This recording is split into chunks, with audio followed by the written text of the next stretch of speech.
దరిద్రిని పరిరక్షించుకోకుంటే మానవ మనుగడకు ప్రమాదకరమని జేఎన్టీయూకే పూర్వ వీసీ ప్రొఫెసర్ కేవీఎస్జీ మురళీకృష్ణ స్పష్టం చేశారు. కాకినాడ వివేకానంద పార్క్ ఆవరణలో దరిద్రి రక్షిత సమితి ఆధ్వర్యంలో ప్రపంచ దరిద్రి దినోత్సవాన్ని ఘనంగా నిర్వహించారు. కార్యక్రమానికి దరిద్రి రక్షిత సమితి అధ్యక్షురాలు సేమకుర్తి సురేఖ అధ్యక్షత వహించగా ప్రొఫెసర్ మురళీకృష్ణ ముఖ్య అతిథిగాను, జేఎన్టీయూ విశ్రాంత ప్రొఫెసర్ అబ్బాయి, ప్రొఫెసర్ ఆలపాటి శ్రీనివాస్ విశిష్ట అతిథిగాను, పర్యావరణ ప్రేమికుడు మృత్యుంజయరావులు గౌరవ అతిథులుగా పాల్గొన్నారు. కార్యక్రమంలో మురళీకృష్ణ మాట్లాడుతూ భూమి దానిపై ఉన్న జీవ వైవిధ్యాన్ని పరిరక్షించుకోవాల్సిన బాధ్యత అందరిపైన ఉందన్నారు. ప్రొఫెసర్ ఆలపాటి శ్రీనివాస్ మాట్లాడుతూ మొక్కల ప్రాధాన్యాన్ని పిల్లలకు వివరించాలని సూచించారు. అనంతరం పంచభూతాలపై క్విజ్ నిర్వహించి సమాధానాలు రాబట్టారు.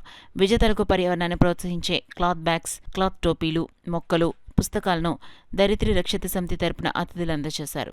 ఈ కార్యక్రమంలో నరసింగరావు, సీమకుర్తి మురళి, బాబీ, వీరమణికంఠ, శ్రీనివాస్, శ్రీదేవి, సోను, వీరవేణి తదితరులు పాల్గొన్నారు.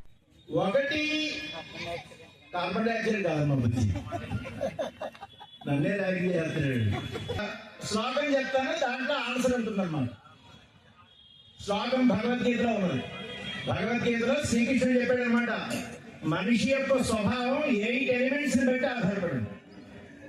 మొదటి 5 ఎలిమెంట్స్ బట్టి కూడా ఆధారపడుతుంది. యాక్చువల్గా మీ అందరూ మీ డేట్ ఆఫ్ బర్త్ బట్టి మీకు ఎర్త్కి కనెక్షన్ ఎక్కువగా ఉండొచ్చు, లేదా వాటర్కి ఎక్కువ కనెక్షన్ ఉండొచ్చు, లేదా ఎయిర్కి ఎక్కువ కనెక్షన్ ఉండొచ్చు, లేదా ఫైర్కి రిలేట్ అయి ఉంటుంది. 4 విభజనలు ఉంటాయి. దాని ప్రకారం మన స్వభావం ఉంటుంది. వాటరు, ఫైర్, మీ ఆయన వాటరు, నువ్వు ఫైర్ అనుకో, వేరేగా ఉండదు మీ యొక్క రిలేషన్. మీరు చూసుకోండి, చాలా క్లియర్గా ఉంది. సో ముందు పొద్దునండి శ్రీకృష్ణుడు చెప్పింది భగవద్గీతలో 8 ఎలిమెంట్స్ చెప్పాడు. భూమి ఆపో, భూమి అంటే భూమి, ఆపహ అంటే వాటర్. భూమి ఆపో అనలో వాయు. దరిద్రి భూమిని కాపాడాలని ఒక స్త్రీ, మన భూమిని స్త్రీగా భావిస్తాం. వీళ్ళందరూ కూడా నేను అబ్బాయి గారు అందరూ కూడా ఎప్పటి నుంచో జేఎన్టీతో సంబంధం ఉంది.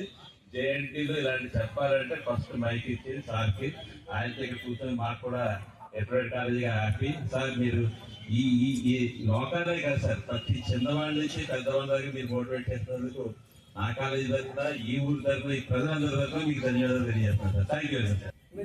ఇవన్నీ కూడా మనకి పెట్రోల్ ఎంత ఖర్చు అవుతుంది, డీజిల్ ఎంత ఖర్చు అవుతుంది, ఈ వాహనాలకి air condition buses, air condition train, అసలు ట్రైన్సే ఫుల్ ఎయిర్ కండిషన్ ట్రైన్స్ ఉన్నాయి, ఫుల్ ఎయిర్ కండిషన్ బస్సెస్ ఉన్నాయి.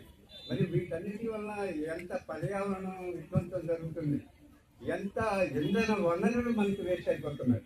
అవి కూడా మనం ఆలోచించవలసిన అవసరం ఉంది. ఇప్పుడు మనం ఉన్నామంటే లోకల్గా మనము ఒక 5-6 కిలోమీటర్లు కానీ, 7-8 కిలోమీటర్లు కానీ, 10 కిలోమీటర్ల వరకు కూడా మనం సైకిల్ని ఉపయోగించుకోవచ్చు. నేనైతే ఇప్పుడు కూడా నాకు I'm not having any vehicle, అంటే పెట్రోల్తో నడిచేది కానీ లేకపోతే డీజిల్తో నడిచేది కానీ లేదు. నేను జనరల్గా మొన్నటి వరకు నేను సైకిల్ ఉపయోగించేవాడిని. ఇప్పుడు సైకిల్ ఉపయోగించడం లేదు. నేను కాలినడక లేకపోతే common transport is most important. మనం ఒక్కడు ఒక దాంట్లో వెళ్ళే బదులు 5-6 కలిసి, లేకపోతే బస్సులో 20 మంది 30 మంది కలిసి వెళ్తాం. కామన్ ట్రాన్స్పోర్ట్ మనం ఖచ్చితంగా. భూమికి మనం అవసరం లేదు, బట్ మనకు మాత్రము భూమి అవసరం. భూమి లేకపోతే మనం ఉండలేదు. మురళీకృష్ణ ఏం చెప్పాడు, తెలియని దేవుని కోసము తెలిసిన దేవుడు అయినటువంటి ప్రకృతిని నాశనం చేస్తున్నాం. మన శ్రీనివాస్ ఏం చెప్పాడు, అభివృద్ధి at what cost, sustainable development అనేది ఉండాలని చెప్పారు. తర్వాత మృత్యుంజయరావు గారు మనకి ఏం చెప్పారు, మనము ఎత్తుకి ఒక భద్రం కాకూడదు, బరువు కాకూడదు, మనం ఒక వాల్యూ కావాలి అనేది ఇండైరెక్ట్ గా చెప్పాడు. 81 సంవత్సరములో కూడా 5 అంతస్తులు కొంత బరువుతో ఎక్కగలుగుతున్నారు. మళ్ళీ ఎంతమంది ఎక్కుతాము? సో మనము భూమికి భారం కాకూడదు అనేది మృత్యుంజయరావు గారి నుంచి తెలుసుకున్నాం. తర్వాత సంజయ్ కుమార్, నాగేంద్ర కుమార్ గురించి ఏం తెలుసుకున్నామంటే మార్పు మనలో నుంచే రావాలనేది నేర్చుకున్నాం.